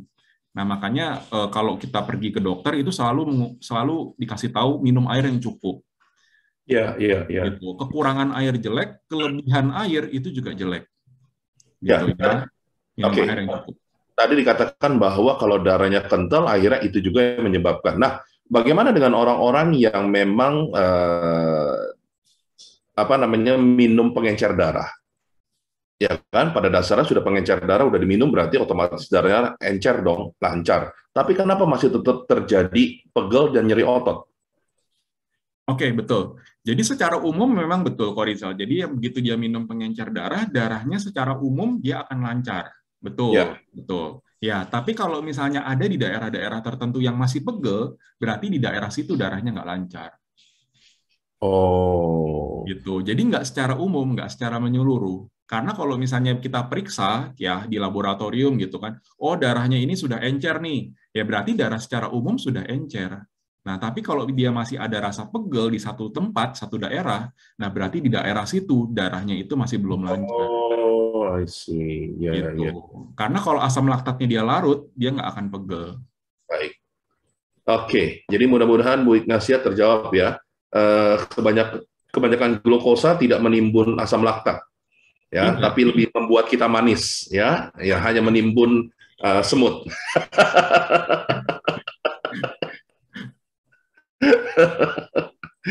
Oke, ini ada pertanyaan selanjutnya dari Pak Sulaiman, guru silat katanya. Bagaimana halnya dengan kasus kesleo yang menyebabkan pembengkakan? Apakah ditusuk di bagian yang sakit juga? Dalam artian, kalau bengkak, ditusuknya di yang tempat bengkak juga. Oke, Pak Sulaiman ya. Jadi kalau misalnya dia kesleo, masalahnya itu bukan di otot, Pak Sulaiman. Masalahnya itu adalah di sendi. Ya, sendi sama otot itu dua hal yang berbeda, nggak sama itu. Gitu ya. Dan kalau ditanya, kalau misalnya kesleo, bengkak, ditusuknya di daerah yang bengkak itu juga apa enggak? Tidak. Jadi selama dia masih fasenya fase akut, jadi dia masih bengkak, masih merah, masih sakit, kalau diraba itu dipegang itu masih anget gitu ya. Nah, itu nggak boleh dilakukan penusukan di daerah sana. Ditusuknya enggak? Ditusuk apa enggak? Ditusuk tapi di daerah yang lain, Pak Sulaiman. Gitu, ditusuk tapi di daerah yang lain. Di daerah yang masih ada bengkak, masih ada radang, masih merah, masih nyeri, masih anget, itu nggak boleh diapa-apain, nggak boleh ditusuk. Ya, itu cukup dikompres. Ya, itu cukup dikompres aja, nggak boleh ditusuk. Di tempat lain ditusuknya. Oke. Ya, jadi ingat tuh Pak Sulaiman, kalau silatnya kelebihan terjadi bengkak, ya, jangan ditusuk-tusuk ya. Siap. Tusuk tempat lain. Ditusuk yang tempat enak ya. Tempat enak berarti nggak pegel dong. Oke. Mudah-mudahan menjawab ya. Ini sebelum Ibu Ignacia menjawab bertanya lagi, ini guru ini memang nanya panjang-panjang kali ya, luar biasa. Saya kangen dengan Ibu Sri. Ibu Sri itu kalau nampilin muka berarti pengen nanya itu. Silakan Bu Sri. Udah tahu aja. Kan kalau nggak tampil menyimak. Iya. Ya, boleh bertanya. Boleh. Ya, sangat interesan mengenai pegel dan nyeri otot ini, dokter. Selamat siang, dokter Freddy. Selamat siang, Ibu Sri. Jadi pandangan tradisional dan medis memang kelihatannya jauh ya, berbeda. Karena tadi pertanyaan Ibu Saruko ya, yang mengenai pegel itu ada kaitan nggak? Bisa nggak sampai ke organ dalam? Nah, karena pertanyaan ini saya ingin bertanya juga, Dok. Kalau di tradisional itu kan banyak terkait dengan perjalanan chi meridian yang yang terhambat. Lintasannya itu misalnya terkait dengan organ limpa lambung, organ liver, ya, yang di sini organ limpa sangat mendominasi otot dan liver itu ke tendonnya. Nah, pertanyaan saya, bagaimana apakah benar kita menterapinya sesuai dengan yang dialirkan oleh chi meridian itu, sehingga kalau dilihat dari sudut pandang penyebabnya pun di tradisional banyak. Jadi ada penyebab penyakit luar, ada penyebab penyakit golongan 3 yang termasuk juga emosi segala ada di situ. Itu pertanyaan saya yang pertama. Terus kemudian untuk jenisnya, kalau di tradisional itu kan ada jenis yang yin, ada jenis yang yang, ada yang defisien, ada yang ekses gitu. Nah, jadi terkait dengan sifat penyakitnya, maka penusukannya pun nanti akan menyesuaikan. Itu pertanyaan saya, Dok. Terima kasih. Ya, langsung saya jawab aja, Korizal. Silakan. Oke, baik Ibu Sri. Betul Ibu Sri, tadi yang saya katakan itu adalah sudut pandang kedokteran barat ya, ilmu medis barat, betul. Nah, yang Ibu Sri katakan itu adalah sudut pandang dari kedokteran timur ya, atau TCM gitu kan. Betul Ibu, jadi kalau misalnya kita bicara soal organ dalam tadi yang si Saruko itu ada hubungannya sama limpa, ada hubungannya sama liver gitu kan, karena berhubungannya sama otot sama tendon begitu. Betul, jadi memang kalau secara barat nggak ada. Secara barat itu pegel sama nyeri otot itu nggak ada hubungannya sama organ dalam. Kalau secara timur itu ada karena ada hubungan antara piauli ya, Bu Sri ya, organ luar dalam, hubungan luar dalam gitu. Nah, terus memang titik-titik yang ditusuk itu adalah titik-titik yang umum ya, selain yang asepoin itu adalah titik-titik yang berhubungan sama meridian tadi, Bu. Meridian ada meridian liver, meridian limpa gitu ya. Nah, itu titik-titiknya termasuk yang ditusuk ya. Nah, terus juga tadi pertanyaan pertama itu juga ada yang ekses sama yang defisien ya. Betul. Jadi kalau misalnya dia ada pegel atau nyeri secara kedokteran timur, secara TCM, memang ada sumbatan di chi, aliran chi-nya nggak lancar. Nah, biasa kita pakai titik-titik luo, Ibu Sri. Kita menggunakan titik-titik luo. Kalau kita bicara timur ya, menggunakan titik-titik luo namanya. Nah, itu untuk membuka keran lah. Jadi si aliran chi-nya itu dialirkan gitu supaya dia tidak tersumbat lagi. Tidak mampet lagi lah aliran chi-nya, itu seperti itu. Karena kalau dia mampet, dia membuat pegel dan membuat nyeri otot, gitu. Nah, terus tadi pertanyaan keduanya berhubungan sama apa tadi? Sifatnya yin sama sifatnya yang ya, Bu? Ya. Ya, betul. Jadi memang ada secara timur betul, Ibu. Jadi ada yang sifatnya yin, ada sifatnya yang. Jadi cara penusukannya pun berbeda-beda. Dan kalau di timur itu koreksi ya Bu Sri ya kalau saya salah ya Bu ya. Kalau misalnya dia masalahnya di otot, kita harus menusuknya itu sedalam otot. Jadi kalau di timur itu kan ada penusukan itu ada 3, penusukan langit, penusukan bumi, penusukan manusia. Jadi tingkat kedalamannya sejauh mana. Kalau misalnya dia masalah di otot, berarti kita harus menusuk sedalam otot. Kalau dia masalahnya misalnya ada di kulit, kita menusuknya di permukaan aja di kulit. Kalau kita nusuknya itu masalahnya itu ada di bagian dalam gitu ya, misalnya sampai ke sendi, kita nusuknya itu juga harus sampai ke dalam. Jadi penusukannya itu kedalamannya juga berbeda-beda. Nah, terus kalau di timur itu juga ada arah puteran, itu juga ngaruh tuh. Ada yang berlawanan jarum jam, searah jarum jam, itu juga pengaruh ke situ. Tapi di medis, di kedokteran barat nggak ada. Itu semua sama. Gitu. Ya, memang banyak tekniknya dok, tapi yang kalau saya sendiri mengambilnya yang praktis dengan terkait dengan waktu aja, mungkin di medis juga begitu. Dengan waktu ya, kita bisa menggunakan 20 menit, 30 menit, atau sampai 1 jam. Karena prinsip menurut Ibu, nih nggak tahu benar nggak, tubuh itu sifatnya amfoter, menyesuaikan gitu. Dan penggunaan titik juga selain titik luo, mungkin titik dominan juga bisa digunakan gitu dok. Selain Jutli ya. Dominan itu ya.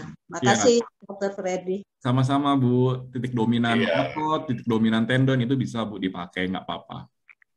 Ya, terima kasih Bu Sri. Ya, para Prativian, kalau Anda tadi mendengarkan pembicaraan dan Anda tidak mengerti, maklumlah, mereka ini berdua kalau ngobrol tingkatnya tinggi ilmunya ya. Kalau dalam dunia tangga udah termasuk ketua, pokoknya udah luar biasa lah gitu ya. Dan sebelum kita berlanjut, mari kita lihat dulu yang mau lewat ini.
AdFamilia Indonesia TV atau AVI TV adalah YouTube channel dari AdFamilia. Tujuan dibuatnya AVI TV adalah untuk menyalurkan informasi terkait psikologi dari usia anak hingga dewasa. Saat ini sudah ada beberapa program rutin yang ditayangkan di YouTube channel AVI TV.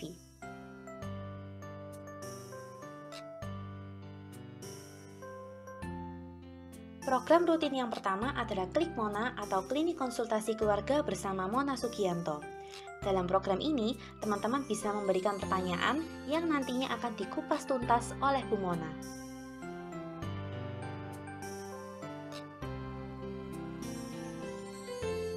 Selanjutnya adalah Kana atau Karya Anak. Kana merupakan video kegiatan DIY asik, aman, dan mudah untuk anak-anak dan orang tua.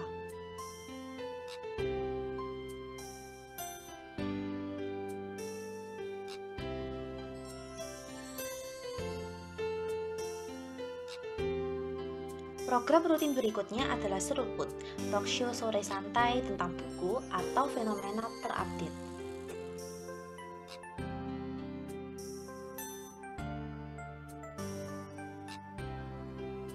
Selain program rutin, AVI TV juga menyediakan live streaming untuk festival, webinar gratis, dan juga talk show. Yuk langsung saja kita subscribe YouTube channel AVI TV agar kita nggak ketinggalan program menarik dan bermanfaat dari AdFamilia Indonesia. Sampai jumpa lagi. Ya, kita kembali lagi, Prativian, dalam acara Freddy's Journal, dan kita bicara tentang pegel dan nyeri otot. Semoga sampai siang hari ini Anda belum merasa pegel dan nyeri otot ya.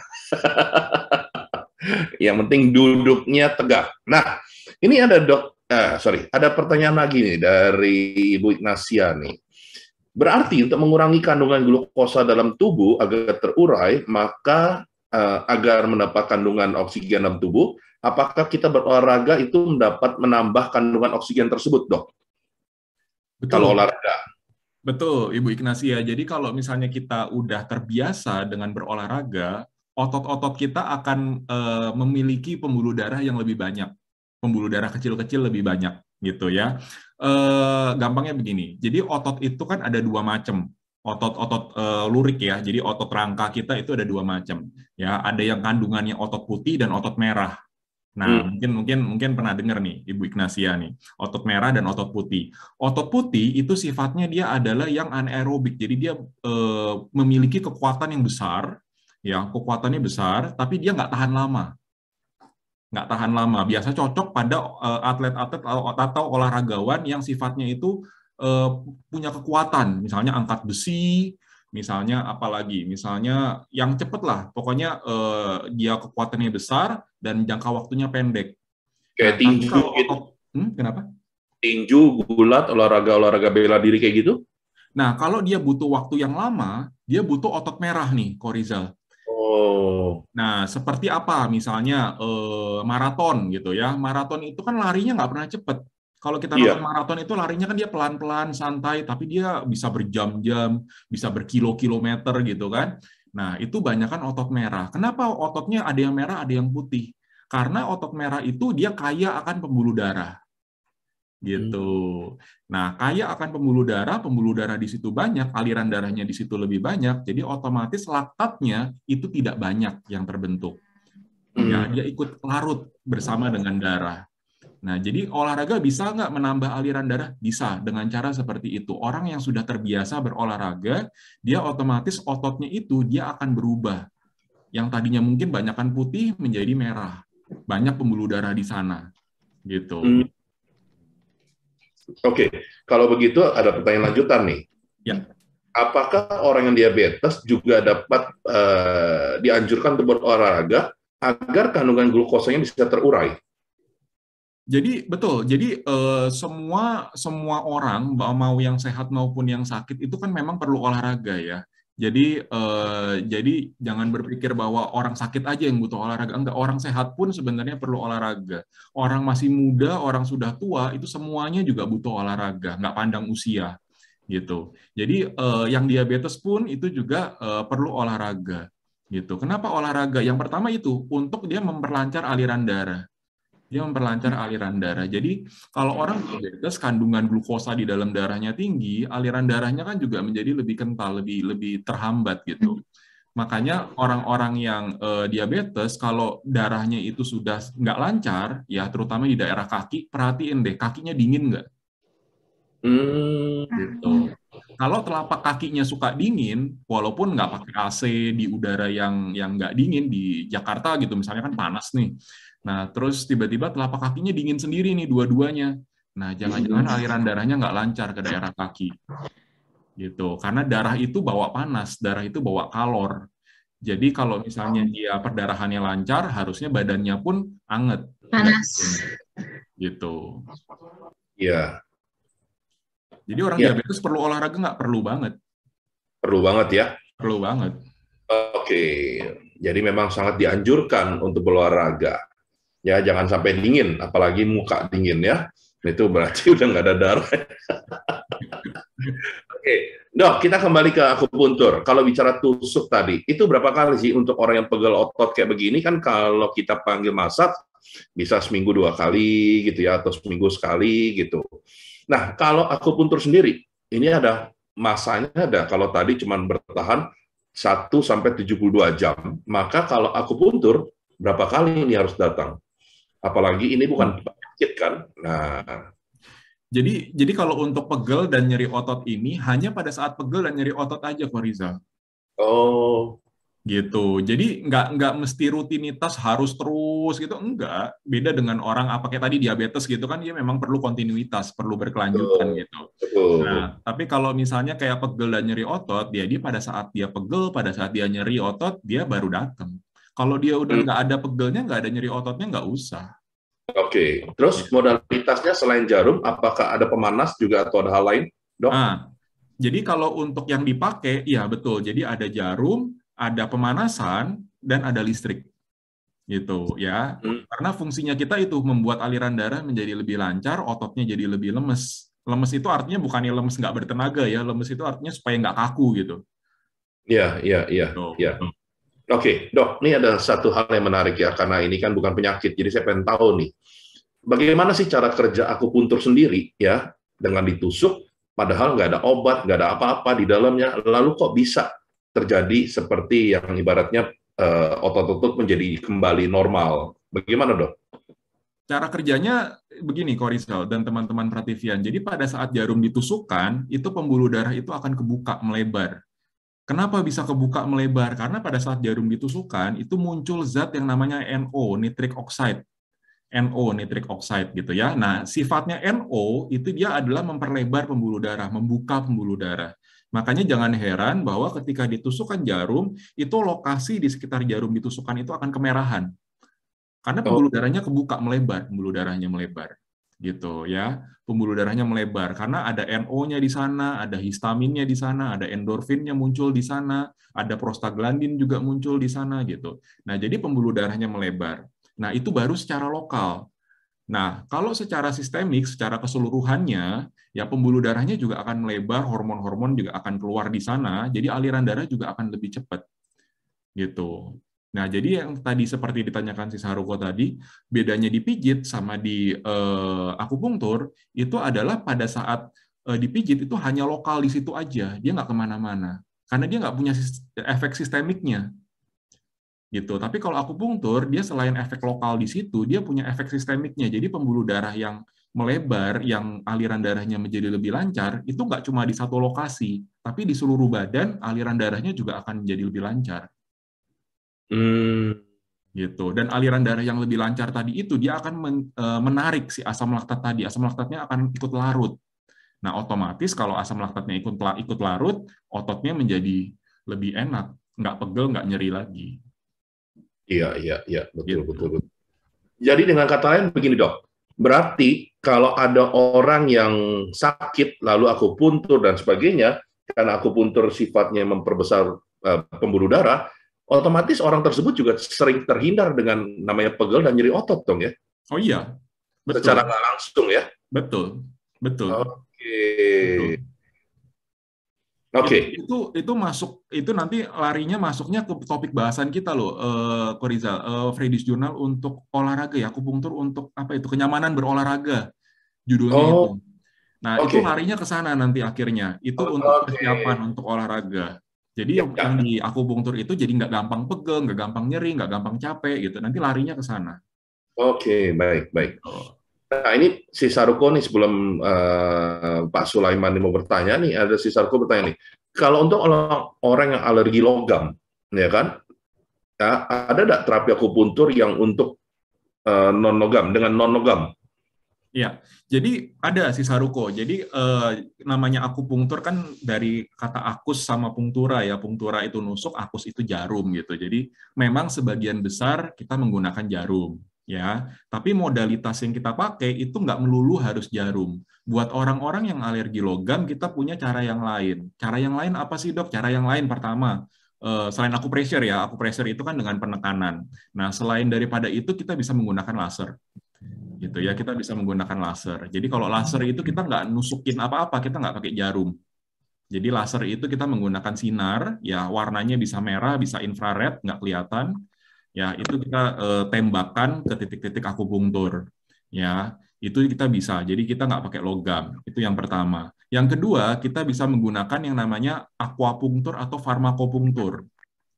Gitu ya. Jadi kita menggunakan zat ya, bisa cairan infus, bisa juga kita menggunakan vitamin gitu ya, kita bisa suntikan ya. Kalau ini pakai jarum suntik kita masukkan ke dalam titik-titik akupunktur.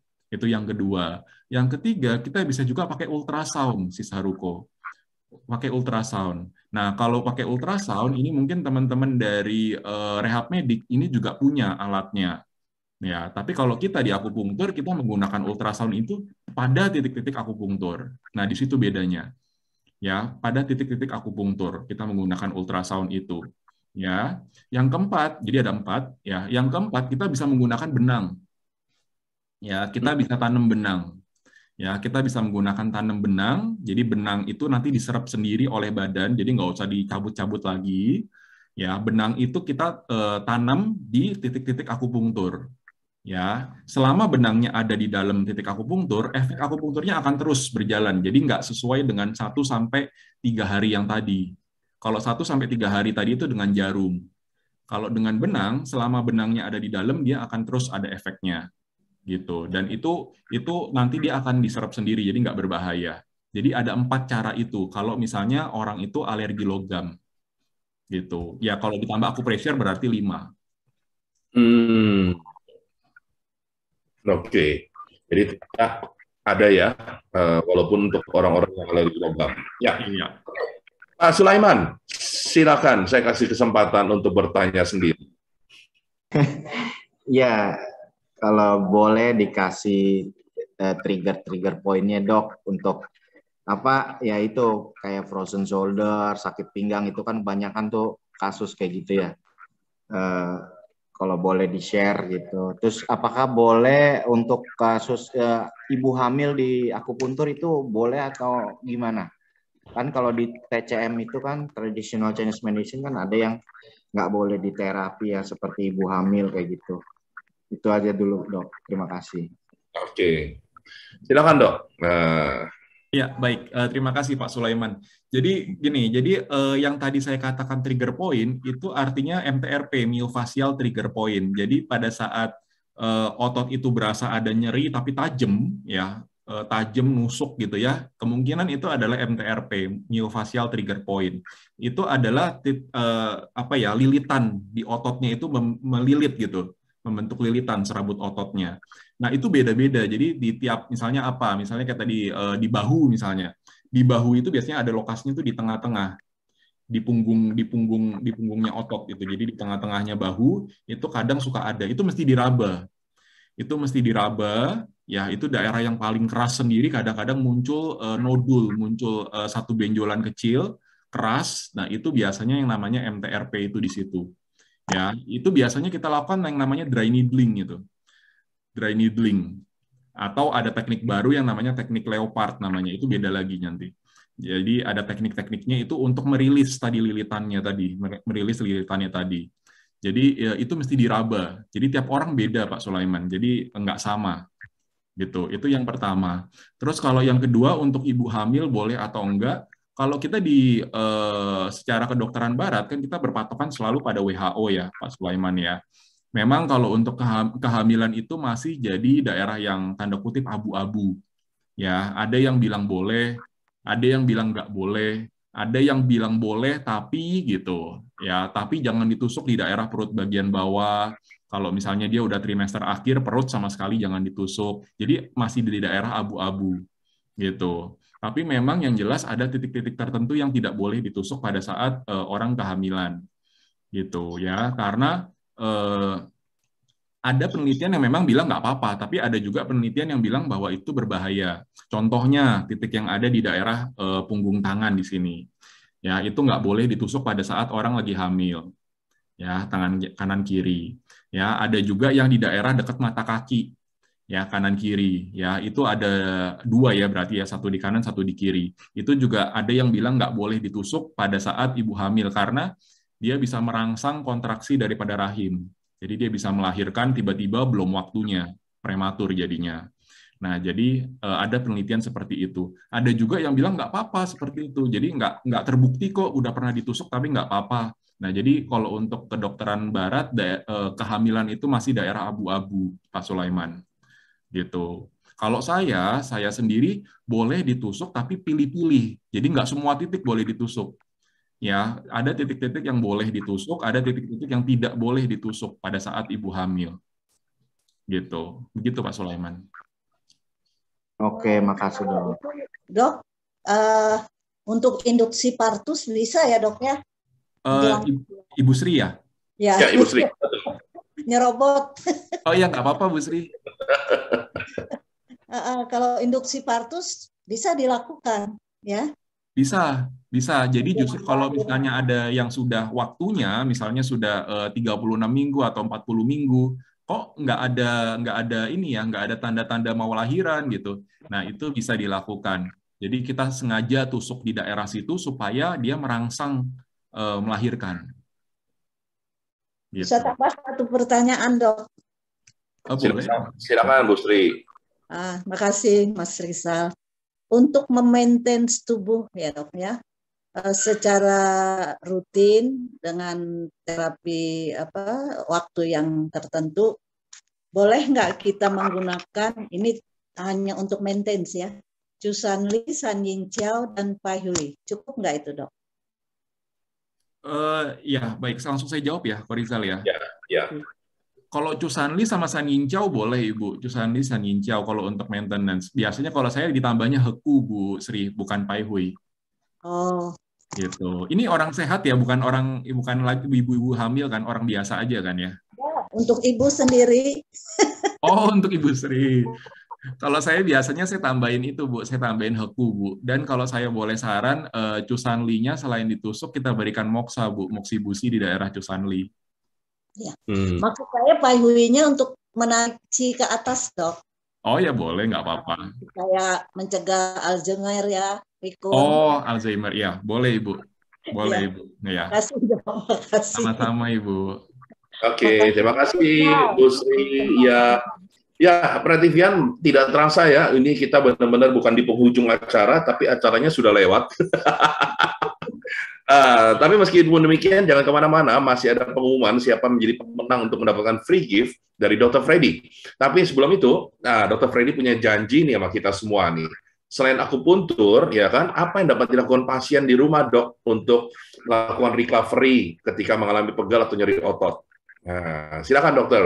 Ya, oke. Boleh tolong ditampilkan slide-nya. Ini slide terakhir ya. Jadi tips and trick ya buat di rumah ya. Jadi yang pertama adalah beristirahat. Ya, itu pasti ya. Karena kalau misalnya kita istirahat, kita kasih waktu untuk si otot-otot itu untuk recovery.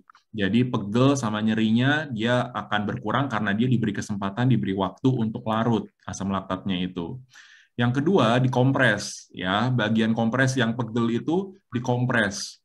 Ya, itu kalau ditanya, Dok, kompresnya itu kompres air hangat atau kompres air dingin gitu kan? Biasanya suka ada yang nanya tuh, kompres hangat atau kompres dingin. Ya, kalau misalnya dia dalam fase akut, dia baru, ya, kompreslah dengan kompres dingin. Ya, kalau dia baru, ya, makanya di sini ditulis kalau misalnya menggunakan es selama 10-20 menit gitu ya. Kalau dia baru. Tapi kalau dia pegel atau nyerinya itu sudah lama, sudah berhari-hari atau bahkan berminggu-minggu atau berbulan-bulan begitu terus, kompreslah dengan air hangat, ya, kompres hangat, begitu. Ya, yang ketiga itu adalah pemijatan, ya, seperti tadi ya, pemijatan itu punya efeknya, tapi dia hanya di permukaan, nggak sampai ke dalam. Yang keempat, jelas perbaiki postur tubuh, ya, jadi jangan bungkuk, jangan terlalu condong ke belakang juga. Yang kelima, stretching, peregangan, ya. Jadi peregangan ini penting, ya, karena dengan peregangan itu otot itu tuh memberikan kesempatan dia untuk meregang, nggak kontraksi terus. Kalau kontraksi terus kan dia memendek terus gitu loh. Jadi kalau peregangan dia diberikan kesempatan untuk memanjang kembali. Nah, yang keenam, olahraga ringan hingga sedang, ya. Jangan olahraga berat karena kalau olahraga berat itu bisa makin parah, ya, pegel sama nyeri ototnya. Olahraga ringan, walaupun dia masih pegel, masih nyeri, olahraga ringan aja, sampai sedang masih boleh. Karena dia untuk melancarkan aliran darah tadi dan juga membuat otot itu menjadi tidak kaku. Ya, yang ketujuh, mandi air hangat. Ya, karena air hangat itu untuk melancarkan aliran darah. Nah, yang kedelapan, kalau memang perlu, ya, konsumsi obat pereda nyeri. Cuma obat-obatan pereda nyeri ini biasanya punya efek samping ya. Efek sampingnya itu macam-macam. Ada kena kemah, ada ke ginjal, ya, ada gangguan hormon, ya, ini efek sampingnya macam-macam. Tapi kalau memang perlu, nggak ada pilihan lain, ya apa boleh buat, gitu, ya. Tapi kalau saya pribadi mendingan di akupunktur karena nggak pakai obat-obatan, nggak ada efek samping dari obat-obatan daripada minum obat pereda nyeri. Begitu, Ko Rizal. Oke. Semoga ini ada 8 tips ya, dapat bermanfaat buat Prativian dimanapun Anda berada. Ya, dan pada dasarnya akhirnya akupuntur memang membuat seluruh tubuh menjadi lebih sehat ya, daripada obat dan hal-hal lain. Oke, tidak sabar untuk menunggu siapa pemenangnya, maka saya putuskan di sini dari hasil undian yang mendapatkan free gift gratis 1 kali akupuntur dari Dr. Freddy adalah Pak Sulaiman. Nah, guru silat kita ini mendapatkan ya. Terima kasih. Kemana mesti pergi? Nah, silakan Yolan. Kemana mesti datangnya ya? Karena tidak bisa online ya akupunturnya, gitu. Jadi ini alamatnya Dr. Freddy di Jalan Kelapa Kopior Raya, Blok W1 nomor 11 Kelapa Gading. Silakan Pak Sulaiman di Zoom, di capture ya ininya ya, nomor teleponnya. Makasih. Dan Dr. Freddy sendiri juga sekedar bukan akupuntur saja, tapi juga melayani pelayanan penyakit umum, medical check up, ya kan, vaksinasi, imunisasi, dan home visit telemedicine. Akupunturnya juga macam-macam semuanya. Ya, oke, baik. Di akhir acara kita mungkin kita perlu mendengarkan Dr. Freddy, apa yang kira-kira ingin disampaikan Dr. Freddy sebelum nanti kita kita bilang sama Prativian untuk acara Kamis mendatang ya. Silakan Dr. Freddy. Ya, baik, terima kasih Ko Rizal. Jadi pegel dan nyeri otot ini adalah penyakit sejuta umat ya. Jadi ini keluhan yang diderita oleh banyak sekali orang. Bisa muda, bisa tua, semuanya, hampir semua lah pernah merasakan pegel dan nyeri otot. Dan selama ini pegel dan nyeri otot yang terkenal itu adalah dipijit, diurut, dimasas gitu kan. Ya tidak salah, boleh gitu kan. Nah tapi di sini kita menawarkan suatu cara lain ya yang kita anggap lebih baik karena dia tidak hanya sifatnya lokal, tapi dia sifatnya itu secara menyeluruh. Ya, kita melancarkan aliran darah tidak hanya di otot yang terkena, tapi juga secara umum dari ujung kepala sampai ujung kaki. Aliran darahnya menjadi lebih lancar. Jadi efeknya itu lebih sehat, lebih bertahan lama juga 1-3 hari.